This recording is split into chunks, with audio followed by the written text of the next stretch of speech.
My name is Chris Keto. I'm from Long Island. As the oldest of three boys, I had a great, loving family. Our brothers played lacrosse, lifeguarded, and attended Quinnipiac in Connecticut, like me.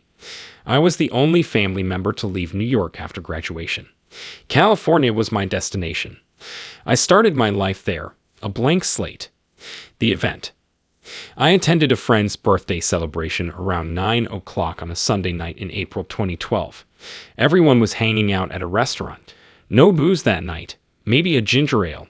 They handed out slices of cake, and it was just another going through the motions event. The chocolate-looking dessert was shared around. I ate a little of it and swallowed it. I initially suspected trouble. Peanuts and tree nuts were my childhood allergens. I never ate them. I knew how they smelled, but not how they tasted. I've always avoided them. I knew I had an allergy, but didn't realize how severe it was for 24 years. My shock followed immediately. I discovered a peanut in the cake. No first reaction, my lips and tongue tingled. I thought drinking Coke would stop the tickle in my tongue. I said, I'm coming home on Sunday night. We'll take 2 Benadryl, sleep soundly, and be fine. Going home. At home, I lay down and thought, how do I feel? Am I warm? Is the AC on? Is it a hot night? Is my breathing heavier? I wondered whether something was wrong or if my nervous system was overreacting to what transpired. I looked in the mirror and saw red hives on my neck, cheeks, arms, and armpits. I thought, okay, I'm reacting physically. My breathing became more laborious. I thought, I must decide, getting terrible. In this moment, I thought, I'll do this. Thank goodness it's a Sunday night in Los Angeles. No one's driving at 11 o'clock. I'll drive to hospital. Got in my car and drove. It was getting harder to breathe. I rushed into the hospital emergency room. When I entered, I told the nurse at the counter, I've had an allergic reaction. I need help. She requested my ID, so I got my driver's license from my wallet. Unfortunately, my motor function was diminishing, so I couldn't retrieve my ID from a wallet with credit card and other card slits. I couldn't pull it out, and I still remember her jumping up and another nurse grabbing me 10.5 years later. Each took a side of me and pulled me in and put me on bed. I was surrounded by medical people, and I remember what it's like to realize you can't breathe and think, I don't know if I'm going to make it. The situation is dire. I couldn't speak when they started working on my hospital bed. Time stopped when I stopped speaking, and I didn't understand time. Using Benadryl in my wrist, epinephrine, and oxygen. While holding my mouth open, they looked into my eyes. They couldn't stop or reverse anaphylaxis. The doctor looked panicked and sorrowful, adding, I'm sorry, I can't save you. That moment I realized I was dying. No one was angry or hurt, and nothing material mattered. I was withering and ready to die. Please note that I didn't want to. I accepted it. I accept that my mother's grandfather died when she was a young girl, and my father's grandfather died when I was 2 or 3.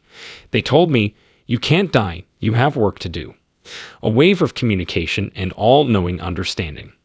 I knew it was them, not anything physical. They pushed me back. That changed it from acceptance to, I'll fight. I can't die. I deliberately thought, I can't die. No way I'm dying. I recall taking a breath and felt dragged back into my body. The euphoria was gone. It was searing anguish, and I fought, scraped, and breathed for air. After 7 hours, my hives and anaphylaxis subsided. I asked, was I here for 40 minutes? He answered, no, you've been here for 7 hours, and you're unrecognizable from when you walked in to how you are now. We assumed you would die, 9.5 out of 10. The hospital discharged me without telling me I had an NDE or anything else. I thought, wow, this happened. I must go home and recover. I usually joke that I knew I was back because I had to pay for parking and said, okay, yeah, I'm really back now. I went home and focused on physical rehabilitation for a few days. I was in excruciating discomfort for 2 to 3 days. I woke up every day for 6 to 7 months unsure of my emotional, spiritual, and mental being. At that time, I had never heard of an NDE or the abbreviation. Never knew it. I had no notion what was going on. According to my experience, the NDE is 5% of the tale, and the rest is what you do afterward. By all accounts, I should have died that night. I am lucky to have a second opportunity. How will I use it? That's influenced my life since then. Can I adjust the needle? Any way I can, even if it's just picking up a bit of trash, being conscious and spreading positivity. I'm not here to save the world, but can I raise my consciousness? Given everything that's happened, can I feel grateful? My choice to give back forced me to speak about this publicly and honestly after 8 years of not doing so. I don't know who will hear what I say or speak about and how it will help them, whether they're having a hard time or looking for an answer, peace, comfort, or something. Sharing my story helps them, gives them what they're looking for, maybe nudges them along, and gives them comfort. Service is my motivation. Perhaps that's my thanks to the cosmos. I had to repay someone. I don't know if it's energy, God. It's not my business. I know deep down I owe someone or something. I didn't return randomly. I don't know why, but I'll live truthfully and help others.